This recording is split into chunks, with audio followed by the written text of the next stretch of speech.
Presiden Prabowo Subianto mengungkap awal mula kecurigaan kasus korupsi yang dilakukan oleh ex-kepala Badan Gizi Nasional Dadan Hindayana. Kasus terkuak berawal saat Prabowo memanggil Kepala Badan Pemeriksa Keuangan Pemerintah Muhammad Yusuf Ateh serta Kepala Pusat Pelaporan dan Analisis Transaksi Keuangan Ivan Yustiavandana. Diketahui sebelumnya, orang nomor satu itu mendapati kecurigaan terhadap tata kelola program makan bergizi gratis. Banyak laporan negatif yang masuk mengenai kondisi internal lembaga pengelola MBG tersebut. Prabowo lantas melakukan penelusuran mendalam terhadap aliran dana pengelolaan anggaran di BGN. Kebohongan Dadan dan dua wakilnya akhirnya terbongkar. Operasi senyap kasus ini diduga bermula saat awal minggu. Presiden melakukan pertemuan rahasia di rumah dinas Widya Chandra pada Selasa siang 2 Juni 2026. Selamat malam semuanya, izin mengenalkan diri, Taruna tingkat 3 Politeknik Migrasi dan Pemasyarakatan. Nama Tassisius Nescial Hajo, STB 5406, Prodi Teknik Pertanian kelas B. Saya cuma orang biasa, bukan KPK, ataupun bukan auditor. Cuma warga yang tiap lihat berita korupsi, itu rasanya kayak nonton sinetron. Bedanya, kalau sinetron ininya tobat, kalau berita korupsi ininya apa? Coba ditebak, ya sama aja, ditahan tapi masih bisa buka HP di dalam. Saya itu paling bingung sama kata korupsi. Kedengarannya keren, kayak skill, kayak wah dia jago korupsi. Padahal kalau diartikan nyolong duit bareng-bareng, itu mah nggak jago, itu rame-rame namanya, keroyokan namanya itu. Katanya korupsi itu dimulai dari hal kecil, benar juga sih. Hal kecil itu banyak yang ya dari kita masih kecil lah. Contohnya dari SD nih, kita udah ajarin korupsi, namanya nyontek. Gurunya bilang jangan nyontek ya, besoknya apa kita lakuin, kita nyontek sambil ngomong ini buat masa depan bu, biar nilai bagusnya bu, biar ya udahlah itu kayak pejabat gitulah, biar nilai bagus. Terus saat SMP ada istilah jatah parkir, teman nitip motor, atau saat SMA lah, teman nitip motor kita yang jagain, ujungnya apa minta 2000. Itu kan kayak fee proyek gitu loh, bedanya 2000 sama 2 miliar itu doang, nolnya ditambah untuk pejabat. Paling ngeselin itu waktu kita ngantri BPJS, pasti teman-teman juga pernah ngerasain kan, waktu di BPJS itu ada tulisan gede gratis, tapi di loket ada bapak-bapak atau ibu-ibu bisik mau cepat 50.000, 100.000. Nah di situ saya sadar di Indonesia gratis itu artinya gratis asal nggak buru-buru. Kemudian yang bikin saya kagum tuh alasan koruptor waktu ketangkap, semuanya kompak kayak template di WhatsApp grup mereka. Oh nanti kayak gini ya, nanti kayak gini ya, nanti kayak gitu ya, pasti sama semua. Mau yang dari A sampai B, mau sampai Z pun sama semua pasti. Alasan nomor satu, saya hilaf. Ini alasan paling dasar dan paling banyak saya dengar. Hilaf itu ketiduran sholat subuh pak, bukan hilaf ambil uang rakyat 30 miliar. Itu namanya rajin rutin tiap bulan pak. Alasan nomor dua, uang itu untuk operasional. Operasional apaan? Operasional beli rumah 7, beli mobil 7, atau beli apa? Mobil sport, atau beli pulau.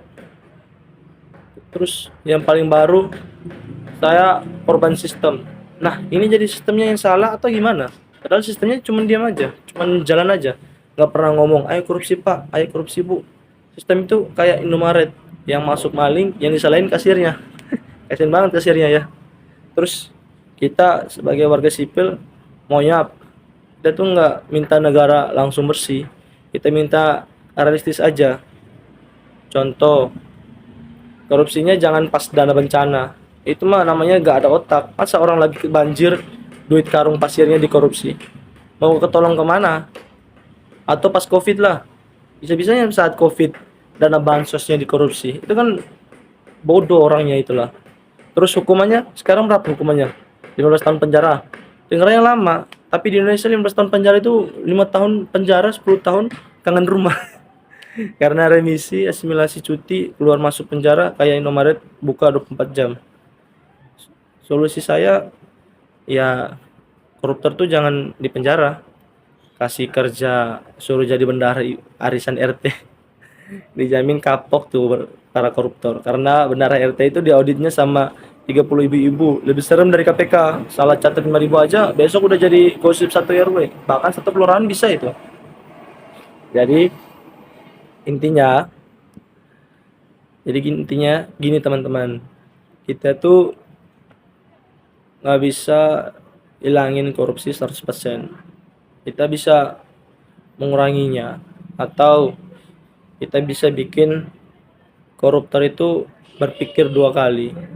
Berpikir dua kali dalam arti kayak, oh kalau saya korupsi gini akibatnya. Ya caranya gimana? Pertama, satu, jangan kasih panggung ke mereka. Semakin kita kasih panggung, semakin mereka leluasa.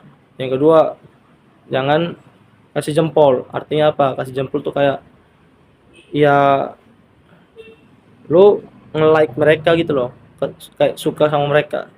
Apalagi yang paling fatal itu, jangan pilih lagi.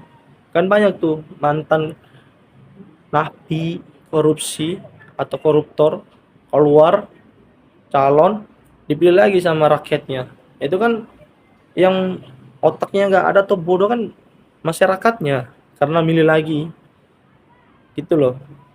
Karena korupsi itu kayak jodoh, kalau kita nggak kasih kesempatan, dia gak akan masuk.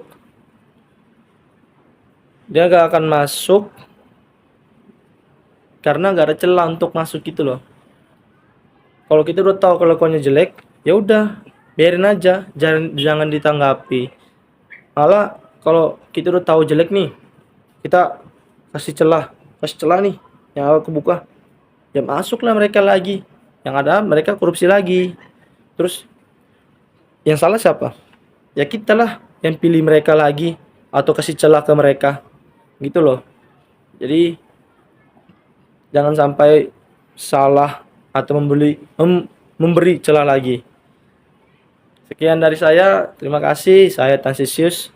Ingat, korupsi dimulai dari hal kecil. Jadi mulai sekarang stop nyontek, stop pungli, stop segalanya yang ada ataupun mengarah ke arah korupsi.